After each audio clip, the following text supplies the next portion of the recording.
سوال کے ساتھ فات شہباز خان وکالت کے شعبہ کے سپر سٹار ہیں اور سابق اٹارنی جنرل بھی. موجودہ جو گورنمنٹ رہی اس میں مشیر احتساب بھی اور دیگر پورٹ فولیوز بھی تھے ان کے پاس. بہت بڑی شخصیت ہیں اور بڑا اگریسیولی کھیلتے ہیں, کلیئرٹی کے ساتھ کھیلتے ہیں. ہمارے ساتھ عرفان قادری اس وقت موجود ہیں.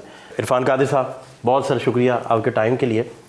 آپ کا شکریہ جی, آپ تشریف لائے ہیں. القادری ٹرسٹ آپ کا نیب کیونکہ دیکھ بھی رہا ہے, یہ کس لیول کا ایویڈنس ہے اور آپ کے خیال میں یہ کتنا بڑا کیس ہے یا کیا آپ کا کیا ٹیک ہے اس پہ؟ میرے نزدیک القادر کیس جو ہے بڑا کلیئر کٹ کیس تھا اور ہے, اور اس میں 190 ملین پاؤنڈ جو ریاست پاکستان کو آنے تھے وہ ایک پرٹیکولر گروپ یا ایک فیملی کے لائبلٹی کے اکاؤنٹ میں ایڈجسٹ کر دیے گئے, جو کہ سپریم کورٹ اس وقت مینٹین کر رہا تھا.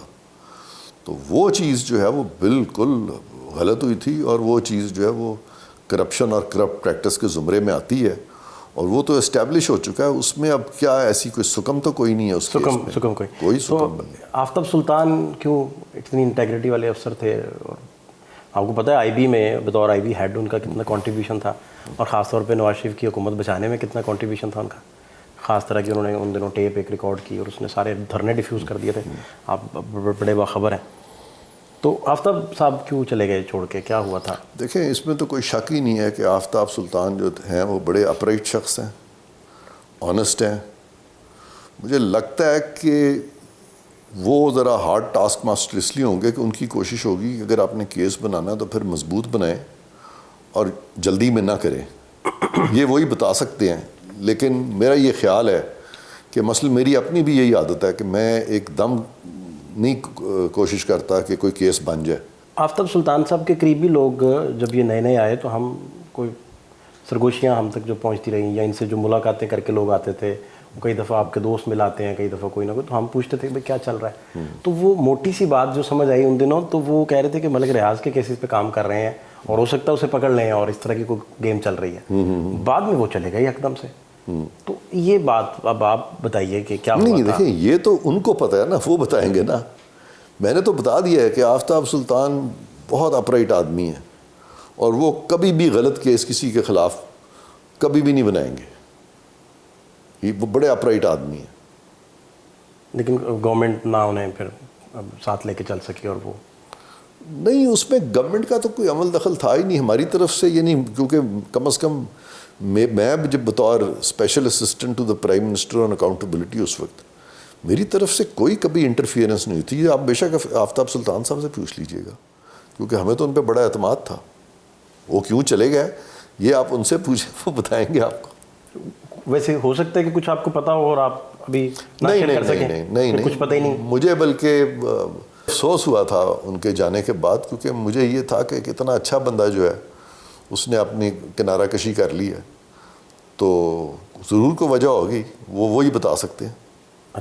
تو یہ القادر ٹرسٹ جو ہے, اس میں این سی اے اور ملک ریاض کے درمیان جو ایگریمنٹ ہوا تھا اس کی کاپی تو ہے میرا خیال اسٹیٹ کے پاس اور نیب کے پاس, کیونکہ کیس ہی اس کاپی کی بنیاد پہ ہے. دیکھیں, اس میں یہ ہوا تھا کہ جو این سی اے ہے اس نے پریس اسٹیٹمنٹ ایشو کی تھی, اور اس پریس اسٹیٹمنٹ میں انہوں نے صاف طور پہ یہ کہا تھا کہ ہم نے اتنا پیسہ ریکور کر لیا اور یہ پیسہ جو ہے اسٹیٹ آف پاکستان کو ریپیٹریٹ ہوگا. اور یہاں پہ شہزاد اکبر وغیرہ نے بھی یہی بات کی اور کہا کہ یہ اسٹیٹ آف پاکستان کو یہ پیسہ ریپیٹریٹ ہوگا. اب وہ جو کانفیڈینشیلٹی ایگریمنٹ ہے جس کو کانفیڈینشیل رکھا گیا تھا, اس میں ایک شک تھی جس میں لکھ دیا تھا کہ state of Pakistan means the account of state of Pakistan which is account number so and so, جو سپریم کورٹ کا تھا. تو اس طریقے سے ایک تیر سے انہوں نے دو شکار کیے. پہلا شکار تو این سی اے کا ہو گیا کہ برطانوی ایجنسی کے ساتھ ٹوٹل ایک فراڈ کر لیا گیا, کہ ان کو امپریشن دیا گیا کہ یہ تو اسٹیٹ آف پاکستان ہے یہ اکاؤنٹ, جبکہ اسٹیٹ آف پاکستان کو نہیں جا رہا تھا. کس کا رول تھا یہ فراڈ میں؟ ابھی میں آتا ہوں, پہلے یہ سمجھ لینا آپ کہ وہ جو اسٹیٹ آف پاکستان کو جو پیسہ ریپیٹریٹ ہونا تھا تو وہاں پہ اکاؤنٹ سپریم کورٹ کا دے دیا گیا, اور ان کا خیال یہ تھا برطانیہ والوں کا کہ بس ٹھیک ہے اب یہ تو پیسہ پاکستان کے اکاؤنٹ میں چلا گیا، جبکہ وہ پاکستان کا اکاؤنٹ تھا ہی نہیں، اسٹیٹ آف پاکستان کا بھی نہیں تھا، وہ تو ایک انڈیویجول اکاؤنٹ تھا جو کہ لائبلٹی ڈسچارج ہونی تھی ایک پرٹیکولر گروپ کی، پارٹی کی، سپریم کورٹ میں، تو لہٰذا اس کا فائدہ تو انہوں نے اٹھانا تھا، اسٹیٹ آف پاکستان نے نہیں اٹھانا تھا۔ تو برطانیہ والے جو ہیں وہ ڈیفینیٹلی اس پہ مس لیڈ ہوئے اور انہوں نے وہ ایز اٹ از جانے دیا، کیونکہ ان کے ذہن میں یہ تھا کہ جب حکومت وقت خود کہہ رہی ہے کہ بھئی یہ پیسہ ہمارا اور اس اکاؤنٹ میں آئے گا، تو وہ تو سوچ بھی نہیں سکتے کہ یہ اتنی بڑی پاکستانی پوری قوم کے ساتھ اتنی بڑی 420 ہو رہی ہے۔ تو یہاں پہ لوگوں کو یہ بتایا گیا کہ جی بالکل پیسہ پاکستان آ گیا ہے، لیکن وہ پیسہ پاکستان تو نہیں آیا، پاکستان کی اسٹیٹ کے اکاؤنٹ میں تو نہیں گیا، وہ تو ایک انڈیویجول انفرادی اکاؤنٹ میں چلا گیا، جو کہ اس لیے قائم کیا گیا تھا کہ وہ اپنی لائبلٹیز جو ہیں وہ ڈسچارج کر سکیں ود ریگارڈ ٹو وہ جو ان کا جو بیریا ٹاؤن کے جو معاملات تھے سندھ میں یا کراچی میں جدھر بھی، تو یہ تو وہ والا اکاؤنٹ تھا۔ تو یہ تو بہت ہی بلیٹنٹ میں سمجھتا ہوں بھونڈے طریقے سے یہ چیز کی گئی۔ اب آپ کہہ رہے ہیں کس نے کی، تو آبویسلی 2-3 نام سامنے آتے ہیں سب سے زیادہ، کیونکہ جس وقت یہ پیسہ گیا ادھر 190 ملین پاؤنڈز، جو کہ ٹرانسلیٹ ہوتا ہے تقریباً کوئی 70 ارب روپے میں، تو جب یہ پیسہ ادھر گیا تو اسی دوران میں سائملٹینیسلی 80 کروڑ روپے جو القادر ٹرسٹ کو مل جاتے ہیں بحریہ کی طرف سے، ملک صاحب کی طرف سے 80 کروڑ ملتے ہیں، سائملٹینیسلی ملتے ہیں، آلموسٹ سیم پیریڈ ہے۔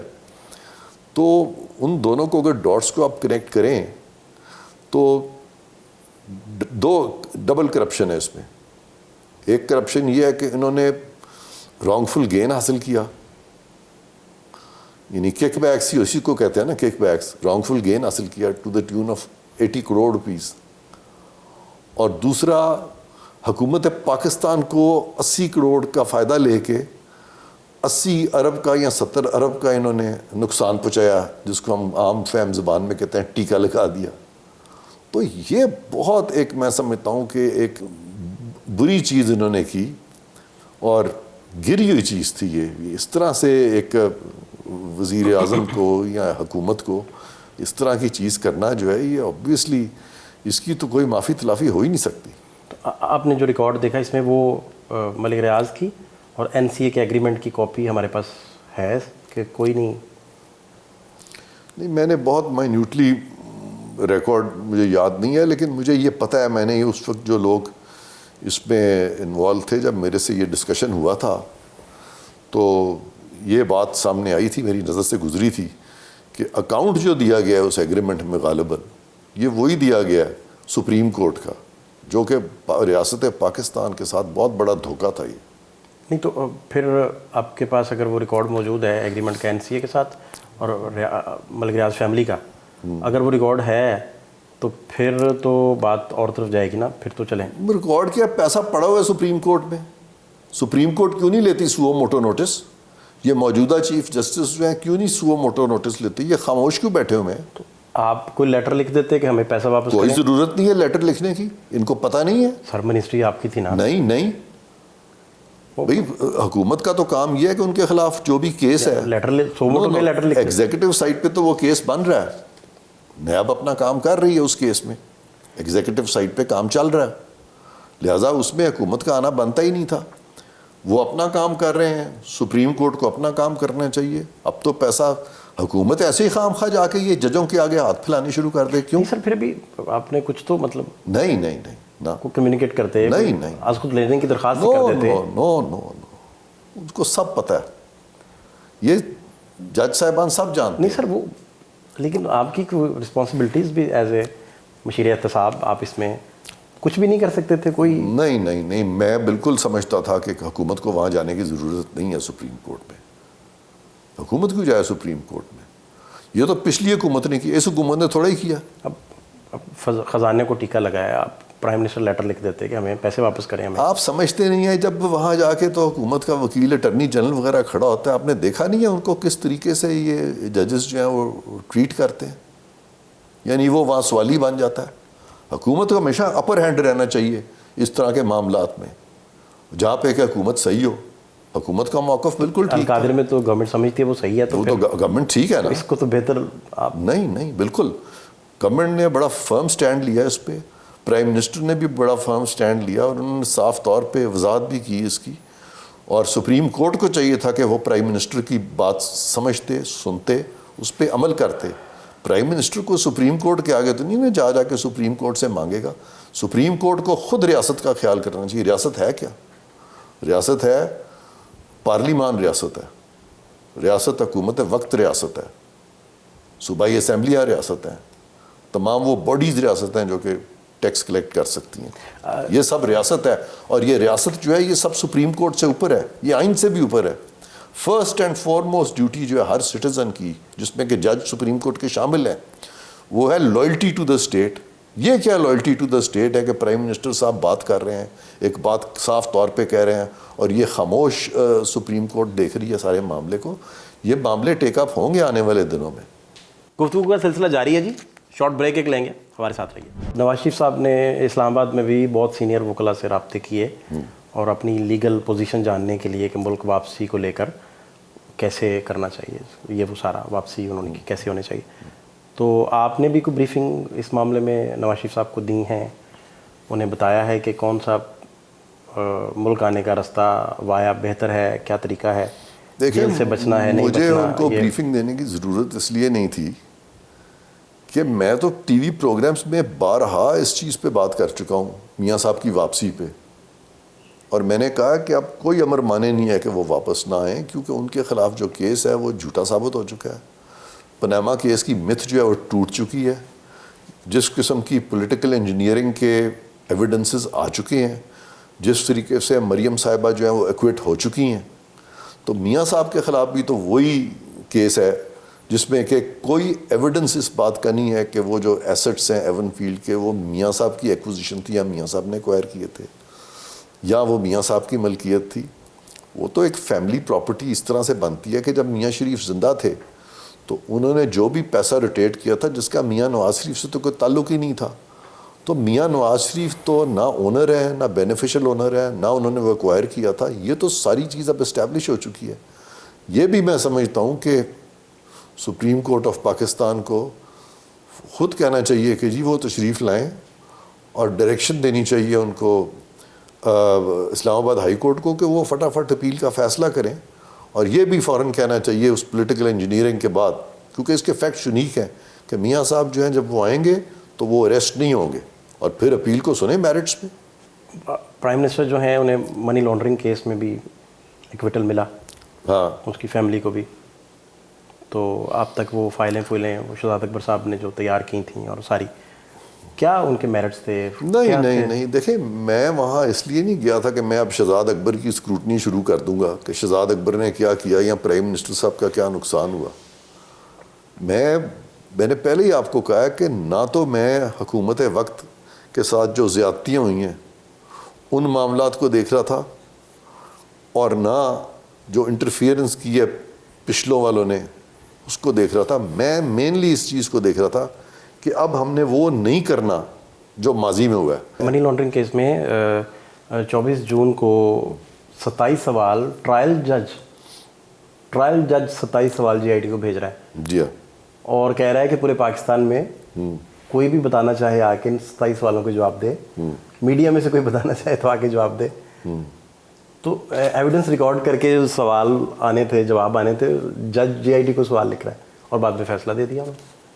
تو یہ آپ کے سامنے ساری دیکھیں یہ بہت سارے جو کیسز بنائے گئے تھے نا, یہ میں پہلے ہی آپ سے عرض کر چکا ہوں کہ یہ ٹارگٹ کیا گیا تھا اس وقت ایک موجودہ حکومت کے لوگوں کو, کیونکہ یہ رائیولز تھے پی ٹی آئی گورنمنٹ کے, اور اس وقت کے چیئرمین نیب کو اسی لیے انہوں نے ہوسٹیج رکھا ہوا تھا ان ایشوز کی وجہ سے جو کہ ان کے خلاف بن گئے تھے, جس میں کہ ان کا ایک ایشو مورل ٹرپیچوٹ کا بھی تھا, آپ جانتے ہیں. ہاں جی.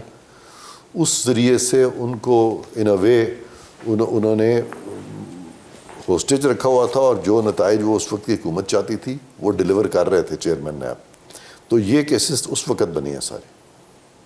نہیں, اس میں آپ کو یاد ہے کہ جج اعجاز ایوان تھے, اور اعجاز ایوان نے جو ہیں انہوں نے حمزہ صاحب کو اور پرائم منسٹر کو چھوڑ دیا, اور یہ فیصلہ جب آیا ان کا تو 22 دسمبر 2022 کو یہ فیصلہ دیا چھوڑنے کا, اور 13 جنوری 19 دن بعد انفارمیشن کمشنر لگا دیا اور نوٹیفیکیشن آتا ہے کہ prime minister is pleased to notify ہم.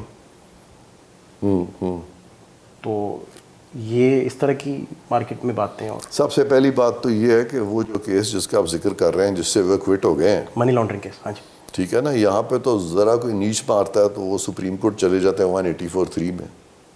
تو وہ جو رائیولز تھے وہ کیوں نہیں سپریم کورٹ گئے, یا سپریم کورٹ نے اس چیز کا بھی پھر نوٹس لے لینا چاہیے تھا. رائیولز آپ نے سارے جیلوں میں ڈالے ہوئے ہیں, رائیولز رہے کہاں ہیں آپ کی حکومت؟ نہیں, ججز تو جیلوں میں نہیں ہیں. نہیں ججز تو آپ کو موقع نہیں ملا, ججز نے آپ کو ٹائم نہیں پورا. دیکھیں ججز نے تو آپ اسی طرف ہی جا رہے تھے. ججز نے اس طرح لائٹر نوٹ نہیں ٹھیک ہے, ججز نے تو جہاں پہ بھی ان کو محسوس ہوا کہ پروسیکیوشن کوئی سلو ہو رہی ہے یا انویسٹیگیشن نہیں ہو رہی, تو انہوں نے خود نیب کے معاملات میں انٹرفیئر کر کے کہا کہ انویسٹیگیٹ بھی کرو. NRO کیس میں تو یہاں تک کہا کہ آپ ریفرنسز بھی فائل کر دیں. پھر میاں نواز شریف کے خلاف پناما کیس میں کہہ دیا کہ آپ ریفرنسز فائل کر دیں, اور انہوں نے سپروائز خود انویسٹیگیشن کر لی. تو یہاں کر لیتے نا خود سپروائز, اگر یہ اتنی بڑی بات تھی تو. پھر مریم بی بی کا جو ایکوٹل ہوا اس میں اس وقت کا نیب جو ہے وہ تو خیر مریم کا ان کا تو ایکوٹل تو آرڈر تو بعد میں آیا تھا, لیکن میں بات کر رہا ہوں کہ نیب میں یا دوسری پارٹی PTI وغیرہ کیوں نہیں سپریم کورٹ گئے کہ جی یہ ایکوٹل غلط تھا. وہ تو اتنا اسٹرانگ کیس تھا کہ بالکل صحیح اس میں ایکوٹل ہوا تھا. اس پہ تو کبھی کسی نے بات ہی نہیں کی. کبھی عمران خان صاحب سے آپ نے بات سنی ہے مریم بی بی کے بارے میں, ان کے کیس کے بارے میں؟ اس لیے نہیں کرتے کیونکہ اس میں تھا ہی کچھ نہیں, اور ان کو پتہ ہے کہ جب مریم بی بی کی بات کریں گے تو پھر یہ بھی اسٹیبلش ہوگا کہ میاں صاحب کے خلاف بھی کچھ نہیں ہے. منی لانڈرنگ کیس میں اگر کچھ نہیں, آپ نے وہ مریم صاحبہ کا کیس دیکھا؟ اس میں تو آپ سپر سٹار کے طور پر سامنے آئے. نہیں, وہ تو آپ کی مہربانی ہے, اور پھر اب تک چھائے ہوئے ہیں. لیکن میرا تو چلیں سپر سٹار وہ ایک علیحدہ چیز ہے, وہ تو آپ کی مہربانی ہے, آپ لوگ میرے بارے میں ایک اچھی رائے رکھتے ہیں. لیکن ویسے میں بات کر رہا ہوں کہ میڈیا تو کسی کو چھوڑتا نہیں ہے. اگر کوئی غلط ایکوٹ ہو جائے کہ کسی نے واقعی کرپشن کی ہو اور وہ ایکوٹ ہو جائے تو سب سے پہلے تو آپ پکڑ لیتے ہیں. آپ کے جو رپورٹرز ہیں جس میں آپ بھی شامل ہیں, آپ کی اتنی انسائٹ ہے ٹرائل کورٹ میٹرز میں, ایپلیٹ کورٹ میٹرز میں, سپریم کورٹ میٹرز میں, کہ میں تو آپ کو لوگوں کو تو اب جورسٹ سمجھتا ہوں.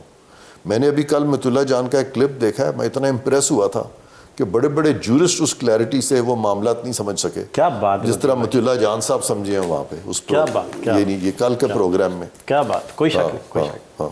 متی صاحب ایک یعنی یہ جو ابھی سپریم کورٹ نے جو لیٹسٹ فیصلہ دیا ابھی اس پہ, یہ کل پرسوں جو فیصلہ آیا ریویو پہ, یہ نیا قانون بنا ہے جس کو کہ انہوں نے اسٹرائک ڈاؤن کیا, بالکل غلط فیصلہ تھا. اور مت اللہ جان کا جو اس پہ جو وی لاگ ہے وہ تو میرا خیال ہے کہ ایک ایسے ریزننگ انہوں نے اچھی دی ہے کہ وہ ایک کسی میڈیا پرسن کی ریزننگ نہیں تھی, وہ تو ایک جورسٹ کی ریزننگ تھی. یہ میں آپ کو صحیح بتا رہا ہوں. نہیں ٹھیک ہے, آپ نے مریم بی بی کے کیس کا حوالہ دیا. منی لانڈرنگ کیس میں شہباز شریف والے میں کچھ نہیں تھا تو آتی پروسیکیوٹر چینج کرنے کی کیا ضرورت ہے؟ آپ پاور میں آئے ہیں. زرداری صاحب کے خلاف بھی اسی طرح کیس بنائے گئے, پھر اس کو اچھالا گیا. یعنی وہ جو 3 سال تھے حکومت کے, وہ حکومت انہوں نے اس بات پہ کی. بشیر میمن کی جو JIT تھی, یہ جو ہمارے اوپوننٹ ہیں ان کے خلاف کیس بنے ہوئے ہیں, انہوں نے خود کیا کیا اس پہ تو کوئی بات ہی نہیں کبھی. میں عرض کر رہا ہوں کہ اومنی گروپ کے میں سے تو ریکوریاں بھی ہوئی ہیں, وہ تو JIT بہت پکی تھی. شہزاد اکبر کی JIT کا اور آپ بشیر میمن صاحب کی JIT کا اگر کمپیریزن کریں تو وہ تو نہیں پکڑائی دیتے میمن صاحب, اور اتنی ایکوریٹ JITs. اس میں تو بلاول صاحب کو بچایا گیا بڑے طریقے سے, ادروائز تو وہ بھی کنوکٹ ہو رہے تھے. اس وقت کی ریاست نے کچھ فیصلے کیے جس میں بلاول, میں یہ ریکارڈ پہ کئی دفعہ پولیٹیکل ایلیٹ جو ہے پیپلز پارٹی کے, ان سے کئی دفعہ یہ دیکھیں جب تک کیس کے پورے فیکٹس نا سامنے ہو تو مفروضوں پہ ظاہری بات ہے وہ تو آپ نہیں کر سکتے. لیکن آپ نے وہ حوالہ دیا نا جی, فیکٹس آپ کے پاس بھی نہیں ہے, ٹھیک ہے نا, اس وقت تو فیکٹس نہیں ہے نا. وہ کیس اس وقت میرا اور آپ کا موضوع یہ اصل میں نہیں ہے. ہاں یہ نہیں ہے, ہم دونوں ایک دوسرے کو یہ فیس سیونگ دے لیتے ہیں. جی صحیح ہے کہ موضوع یہ نہیں ہے. ادروائز وہ منی لانڈرنگ کیس کی بجائے وہ اومنی گروپ والے کیس زیادہ, ان میں ریکوریاں بھی چکر ہوئی. میرا نہیں خیال. اینی وے ہاں ٹھیک ہے, اس پہ ہم دوبارہ نشست کر لیں گے جس میں آپ کو ڈس ایگریمنٹ انشاءاللہ. تو ابھی نگران بھی آ گئے, آپ کے پسندیدہ ہیں, آپ جانتے تھے, کبھی ملاقات ہوئی ہے, کوئی رابطے ہوئے ہیں, کہاں سے نگران ڈھونڈے, کیا ہوا؟ ہاں نہیں, مجھے اس بارے میں زیادہ نہیں پتا. مجھے اتنا ہی پتا جتنا آپ کو پتا ہے کہ وزیر اعظم صاحب کی ملاقات ہوئی تھی لیڈر آف دی اپوزیشن سے, اور اس میں یہ طے پایا تھا کہ انوار الحق کاکڑ صاحب جو ہیں یہ ہمارے آئندہ وزیر اعظم ہوں گے, کیونکہ یہ ایک چھوٹے صوبے سے ہیں.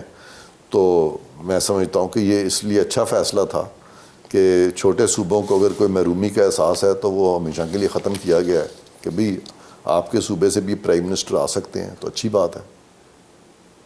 ہاں یہ بات یہاں تک تو ٹھیک ہے, لیکن یہ آپ کو یاد ہوگا کہ 2018 میں جب عبوری سیٹ اپ آیا تھا, اس کے بعد شدت آ گئی تھی احتساب میں.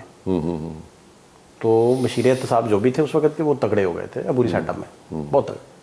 تو اب دوبارہ عبوری سیٹ اپ آ گیا. تو آپ کے احتساب کا محکمہ پاکستان میں سب سے ریلیونٹ ہے. ہاں لیکن میں تو اب نہیں ہوں نا اس میں. اسسمنٹ پوچھ سکتے ہیں نا کہ ابھی کیا لگتا ہے آپ کو کہ یہ شدت بھی آ سکتی ہے؟ نہیں, لیکن وہ جو احتساب کی شدت جو آئی تھی وہ عبوری حکومت میں تو نہیں آئی تھی. وہ تو عبوری حکومت کے بعد جب پچھلی حکومت آئی تھی پی ٹی آئی کی, اس میں آئی تھی, بیکاز ان کی کوشش تھی کہ اپنے جو سیاسی حریف ہیں ان کو نیچا دکھایا جائے اور ان کے خلاف کیسز بنائے جائیں. جبکہ اپنے پہ جو کیسز بن رہے تھے ان کے, وہ ملم جبا کے, اور وہ جو پشاور کا جو اورنج لائن تھی, کیا تھی وہ, پشاور میٹرو اور اس طرح کے اور جو ایشوز تھے, بی آر ٹی کو وہ دبا دیے گئے تھے. وہ تو وہ والی چیز تھی. تو ابھی تو اس کا کوئی اس طرح کی تو چیز کوئی بھی نہیں کرنے جا رہا. شارٹ بریک لیں گے, ہمارے ساتھ رہیے. کیا ڈفرنس رہا آپ کا؟ جو عمران خان کے مشیر احتساب تھے وہ تو ملک سے چلے گئے, تو آپ تو ملک میں ہی ہیں ابھی. کیا ڈفرنس؟ میں ملک میں ہوں. کیا ڈفرنس کیا آپ کو لگا اس پہ کچھ اگر آپ انیشلی کچھ بتا سکیں؟ دیکھیں, میرا کبھی بھی ایز مشیر احتساب یہ ایجنڈا نہیں تھا کہ ہماری جو حکومت ہے ہم ان کے پولیٹیکل اپوننٹس کو ہاؤنڈ کریں. میرا اس حد تک تھا کہ جہاں کوئی کیس بنتا ہے اور وہ معاملہ جو ہے وہ پروسیکیوشن کے لیے نہیں جا رہا یا انویسٹیگیشن مکمل نہیں ہو رہی, تو اس میں جو بھی میری ایک بیک گراؤنڈ تھی, ایک ایکسپرٹیز تھی, تو وہ بالکل اس حد تک میں سمجھتا ہوں کہ مجھ پہ لازم تھا کہ میں اپنا جو ویوز ہیں وہ ایکسپریس کرتا, جو کہ میں نے کچھ پریس کانفرنسز میں اپنے ویوز ایکسپریس بھی کیے تھے. لیکن وہ purely from law point of view ہوا کرتے تھے. اس میں لائکس اور ڈس لائکس جو ہے نا, اس طرح کا آنسر نہیں ہوتا تھا اس میں کہ میں کسی کے خلاف ہو جاؤں یا پرسنل ہو کے کسی کے پیچھے پڑ جاؤں. تو میں نے یہ کبھی نہیں کیا تھا. تو یہ میرا خیال ہے بیسک ڈفرینس ہم میں یہی تھا. تو ابھی پھر میرا خیال شہزاد اکبر کو آپ نے واپس لانے کی کوشش بھی شاید کوئی, اس کی کیا کوئی وجہ ہوئی؟ اب دوسری بات میں آپ کو بتاؤں کہ ان کا جہاں تک واپس آنے کا تعلق ہے, خاص طور پہ ایک کیس میں جس میں کہ ان کا نام بہت زیادہ اچھلا ہے, تو وہ نیب کا ڈومین ہے.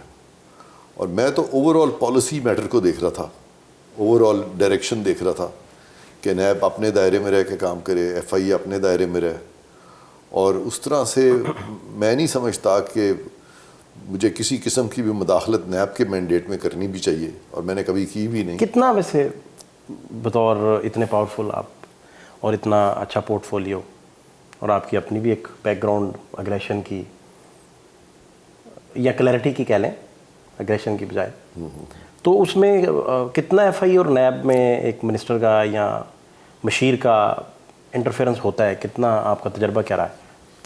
نہیں, اب یہ اگر وہ انٹرفیئر کیوں کرنا چاہے تو وہ اور بات ہے. میں تو سمجھتا ہوں کہ انٹرفیئر کر ہی نہیں سکتا وزیر جو ہے, نہ نیب میں کر سکتا ہے نہ ایف آئی اے میں کر سکتا ہے, کرنی چاہیے بھی نہیں. نہیں تو اس میں پھر شہزاد اکبر صاحب پہ الزام کیوں لگتا ہے کہ وہ جناب انٹرفیئرنس کرتے تھے اور نیب چلاتے تھے اور ایف آئی اے چلاتے تھے؟ آپ بتا رہے ہیں کہ ایسا کچھ ہوتا نہیں ہے. اور نہیں, میں نے تو یہ نہیں کہا کہ شہزاد اکبر نے کیا کیا, میں تو اپنا بتا رہا ہوں میں نے کیا کیا. اچھا, ان پہ ویسے یہ کیونکہ ان پہ اگر لگتا تھا کوئی فیکٹس ہیں تو وہ تو آپ کو پتہ ہوں گے نا. آپ کا ویسے کیا خیال رہا کہ ایسا کچھ رہا کہ ان کے دور میں نہیں؟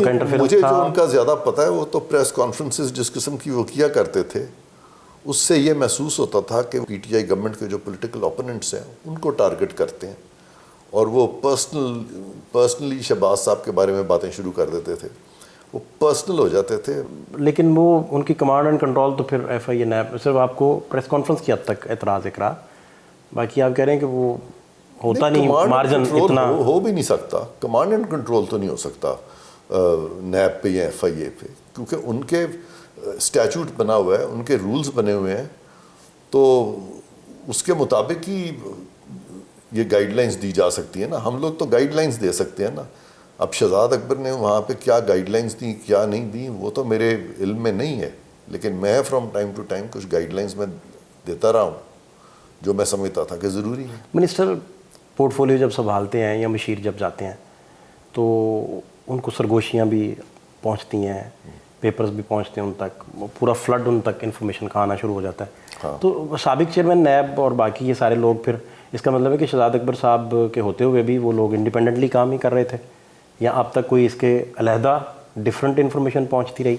میں صرف سمجھنے کی کوشش کر رہا ہوں پلیز. جسٹس جاوید اقبال کے دور میں جو نیب تھا اور جس قسم کے تب کیسز بنے, اور بیچ میں وہ ایک اور بھی کیس آیا, ایک خاتون کا کیس جس کو آپ جانتے ہیں, اور جس کی وجہ سے سنا ہے کہ اس وقت کے جو وزیر اعظم صاحب تھے خان صاحب, انہوں نے اپنے سارے کیسز جو ہیں ان سے دور رکھا نیب کو. تو وہ ایک یونیک نیب تھا جس میں کہ وہ انڈیپینڈنٹلی کام نہیں کر رہے تھے, اور اسی لیے بہت ساری آوازیں بھی اٹھیں اور وہ بہت کنٹروورسی کا شکار رہے. یعنی کہ وہ دور آپ کہہ رہے ہیں کہ انڈیپینڈنٹ پھر اس کو لے کے ان سارے معاملات کو چیئرمین نیب اور سپریم کورٹ نے مثلاً خواجہ سعد رفیق کے کیس میں, سلمان رفیق کے کیس میں بڑی آبزرویشنز دی ہوئی ہیں. انہوں نے لکھا ہے کہ نیب جو ہے اپنے آپ کو پولیٹیکل انجینئرنگ سے پاک نہ رکھ سکا, بلکہ پولیٹیکل انجینئرنگ کرتا ہوا نظر آیا. یہ سر آپ نے بڑے بڑے لیول پہ نیب کو بھی ہیڈ کیا ہے پروسیکیوشن میں, تو یہ پروسیکیوشن میں کوئی پرابلمز آتے ہیں, فیس کرنے پڑتے ہیں, بڑے ایویڈنس ڈھونڈنے میں کوئی پرابلمز آتی ہیں, یا کیا آپ اس میں کیا گائیڈ کر سکتے ہیں؟ میں آپ سے کھل کے بات کرتا ہوں کہ ہمارے پاس جب معاملات آیا کرتے تھے تو بہت سارے معاملات پروسیکیوٹر جنرل کو چیئرمین نیب ریفر کرتے ہیں, جس میں ان کا لیگل انپٹ مانگتے ہیں. بہت ساری انکوائریز اور انویسٹیگیشنز جو ہیں وہ نیب کے مختلف ڈائریکٹر جنرل سے ہوتے ہوئے پروسیکیوٹر جنرل کے پاس آتی ہیں. پروسیکیوٹر جنرل کا جو انپٹ ہے وہ چیئرمین نیب کو بھجوایا جاتا ہے, اور اس پہ پھر فائنلی ایک ایگزیکٹو بورڈ وہاں بنا ہوا ہے, وہ ایگزیکٹو بورڈ میں یہ فیصلے ہوتے ہیں. تو اس طرح سے فیصلے ہوا کرتے تھے. اور ہمارے ٹائم پہ, اب بھی میرا خیال ہے ویسے ہی ہوتا ہوگا, ہماری جتنی ایگزیکٹو بورڈ میٹنگز ہیں وہ ویڈیو ریکارڈ ہوتی تھی, اور ویڈیوز جو تھے ان کا پورا کیٹلاگنگ ہوئی ہے, اور سارے ویڈیوز پرزرو کیے ہوئے ہیں نیب کے اندر. اور یہ ہم نے یہی فیصلہ کیا تھا کہ یہ سب ٹرانسپیرنسی کے لیے ہم ویڈیو ریکارڈ کریں گے, تاکہ کل کو کوئی یہ نہ کہہ سکے کہ نیب جو ہے اس کے فیصلے جو ہیں وہ کہیں انفلوئنس کے ساتھ ہوتے ہیں. یہ جو پک اینڈ چوز ہے, جس طرح ابھی موجودہ جو چیف جسٹس ہیں ان کے اوپر ان کے اپنے ججز کو کہنا پڑا کہ یہ اپنی مرضی کے بینچز بناتے ہیں, یہ ون مین شو ہے. میری اپنی آبزرویشن یہ ہے کہ وہ وکیل بھی اپنی مرضی کا چنتے ہیں کہ کون وکیل پیش ہوگا, کیونکہ جب میں الیکشن کمیشن کے لیے پیش ہوا تھا تو وہ مجھے سننا بھی نہیں چاہتے تھے. تو الیکشن کمیشن میں دوبارہ اگلے دن جب بہت میرے پیچھے پڑے کہ نہیں آپ ہی جائیں, تو پھر میں گیا, تو مجھے پھر اپنا موقف یہ کہہ کے پیش کرنا پڑا کہ جی میرے پاس آئے تھے. تو لیکن وہ چاہتے تھے کہ وہ اسی وکیل کو سنے جو ان کا ان ہاؤس وکیل ہے. کیسز بھی اپنی مرضی کے اپنے پاس لگاتے تھے, تو کیسز بھی چوز کرنے, وکیل بھی چوز کرنے, ججز بھی چوز کرنے. تو نیب بھی اگر اپنا اسی طرح سے اپنے کیسز خود چننے شروع کر دے گی, پک اینڈ چوز ہوگا, تو وہ نہ نیب میں ہونا چاہیے, نہ عدالتوں میں ہونا چاہیے, نہ پروسیکیوشن میں ہونا چاہیے. لیکن یہ پولیٹیکل وکٹمائزیشن تو اس دور میں بھی وہ اپوزیشن اندر ہے, خان اندر ہے, یہ تو میرا خیال چلتا رہا سلسلہ. نہیں, یہ آپ نہیں سمجھ رہے. خان صاحب کے خلاف جو کیسز ہیں نا وہ بہت اسٹرانگ کیسز ہیں. اور دوسری بات یہ ہے کہ ایک چیز ہوتی ہے, وہ بلاول بھٹو صاحب نے بھی یہ کہا تھا, اور اس سے پہلے میں بھی یہ کہہ چکا ہوں, اور میں آج پھر اسی کو ریپیٹ کر رہا ہوں, مکافات عمل بھی کوئی چیز ہوتی ہے. اور ہم لوگ اسی طرح گر گر کے سبق سیکھتے ہیں. لیکن ایک بڑا فرق ہے کہ میاں صاحب جب وزیر اعظم بنے تھے, بہت ینگ ایج پہ بنے تھے, اور اس کے بعد ان کی وزارت عظمیٰ 3 دفعہ گئی, اور ان 3 دفعہ میں ان کو بہت مصیبتیں جھیلنی پڑی تھیں. پچھلی دفعہ آپ کو یاد ہوگا کہ ان کی بیگم صاحبہ کا بھی انتقال ہو گیا تھا, اور وہ پابند سلاسل تھے. میاں صاحب اس تمام چیز سے گزرے, لیکن ان کی عمر جو تھی یہ موجودہ جو خان صاحب ان سے چھوٹی تھی. اب یہ خان صاحب کی عمر جو ہے نا یہ اب تقریباً جس کو کہتے ہیں نا 70-72 اس سٹیج پہ آئی. پہلی دفعہ ان کو جھٹکے لگے ہیں جہاں پہ کہ ان کو بھی یہ سارا کچھ فیس کرنا پڑا ہے. تو محترمہ بے نظیر بھٹو جو تھی ان کی عمر بھی بہت چھوٹی تھی جب وہ پرائم منسٹر بنی تھی. زرداری صاحب بھی بہت چھوٹے تھے جب وہ جیل گئے تھے عمران خان صاحب سے. تو اس مقافات عمل میں انہوں نے بہت کچھ سیکھا. خان صاحب نے اس دوران میں ابھی تک کچھ نہیں سیکھا. ہاں خان صاحب اب اگر 4-5 سال کی سختی برداشت کر گئے اور یہ مشکلیں انہوں نے فیس کیں اور پھر انہوں نے اس سے کچھ سیکھنے کی کوشش کی تو ڈیفینیٹلی ان کا بھی چانس ہو سکتا ہے. لیکن میاں صاحب کو دوبارہ اندر بھیجنے کا نہیں, یہ میں نے یہی چل رہا ہے ابھی تک. تو یہ میں نے نہیں کہا. اب نہیں دیکھیں, اب فریش بلڈ آ رہا ہے. ابھی سب سے جو اچھی اسٹیٹمنٹ ہے وہ بلاول بھٹو زرداری نے دی ہے. انہوں نے کہا کہ یہ جو آپس کی لڑائیاں ہیں, جو ریشہ دوانیاں ہیں کہ ایک دوسرے کو ہم اندر ڈالیں گے اور ایک دوسرے کیسز بنائیں گے, ہمیں یہ نہیں کرنا چاہیے. پولیٹیکل میٹرز جو ہیں ان کو پولیٹیکلی سارٹ آؤٹ کرنا چاہیے اور اس میں اس قسم کی چیزیں ایک دوسرے کے خلاف نہیں ہونی چاہیے. تو آنے والے دنوں کے لیے اگر میں آپ سے کہوں کہ عقل کی بات جو ہوگی وہ یہ ہوگی کہ خان صاحب کو اپنی غلطی ماننی چاہیے. خان صاحب کو ماننا چاہیے کہ وہ بھی اس روش میں بہ گئے. ٹھیک ہے, آخری بات اس چیز کی مانگے معافی, اور معافی کے بعد جس کو ہم کہتے ہیں ٹروتھ اینڈ ریکنسیلیشن, اس کے بعد آئیں ٹروتھ اینڈ ریکنسیلیشن کی طرف, تاکہ یہ تمام جو سیاسی قوتیں ہیں بشمول ہماری اسٹیبلشمنٹ کے, جس کا کہ بہت اہم کردار رہا ہے پاکستان کی سیاست میں, ایک مساق جمہوریت کی ہمیں ضرورت ہے, ایک مساق کی ضرورت ہے, ایک ریکنسیلیشن کی ضرورت ہے, تاکہ آنے والے دنوں میں ایک مضبوط پارلیمان جو ہے وہ آئے اور عدالتیں جو ہیں وہ اپنا دائرہ اختیار میں رہیں اور فوج ہمیشہ کے لیے یہ فیصلہ کر لے کہ جمہوریت پنپے گی اور ہماری طرف سے بھی کوئی انٹرفیئرنس نہیں ہوگی. یہ ایک آئیڈیل سچویشن ہوگی. ٹھیک ہے, اور اس طرف میں سمجھتا ہوں کہ ہم سب کو کوشاں ہونا چاہیے. آخری بات بس چھوٹا سا آپ کا اس پہ ٹیک چاہیے. وہ کل پیمرا نے اشتہاریوں کی لسٹ دی ہے میڈیا کو. جی, اور اس میں انہوں نے ساری لسٹ دی ہے حماد اظہر صاحب سمیت اور باقی سارے لوگ کہ وہ ٹی وی پہ نہیں آپ چلا سکتے. تو عدالتوں سے تو نواز شریف صاحب بھی اسی کیٹیگری میں ہیں, تو ان کا تو کوئی نام نہیں. اور اس پہ نہیں, میں آپ کا سوال نہیں سمجھ سکا کہ اشتہاریوں کی لسٹ دی ہوئی ہے. ہاں, اس میں حماد اظہر بھی ہیں اور سارے وہ 32-33 لوگ ہیں. اس لیے کہ حماد اظہر وغیرہ جو ہے نا, انہوں نے پاکستان کی سیکیورٹی کو خطرے میں ڈالا تھا. اس طرح کی کوئی چیز میاں صاحب نے نہیں کی تھی. دیکھیں ذوالفقار علی بھٹو جو ہے ان کو پھانسی تک ہو گئی تھی, لیکن انہوں نے کبھی بھی کسی ریاستی ادارے بشمول عدلیہ کے خلاف ایز سچ کوئی اقدام نہیں کیا تھا. تو یہ بہت انیوژل ہوا ہے. اس کے بعد سے وہ کہتے ہیں ونس بٹن ٹوائس شائے, تو اس کے بعد سے پھر یہ جو اقدامات ہیں یہ کیے گئے پیمرا کی طرف سے, ان کی طرف سے, کیونکہ انہوں نے ریاست کا جو وجود ہے اس کو خطرے میں ڈالا تھا. تھینک یو سو مچ, بہت شکریہ آپ کے ٹائم کے لیے. Thank you very much. اور آپ بڑے سپر اسٹار ہیں, اس میں کوئی شک نہیں ہے. اور جس بھی آپ بینچ میں جاتے ہیں تو پھر ایک رولا پڑ جاتا ہے. آپ کے ٹائم کا بہت شکریہ. بہت مہربانی. تھینک یو, بہت بہت شکریہ. Thank you so much.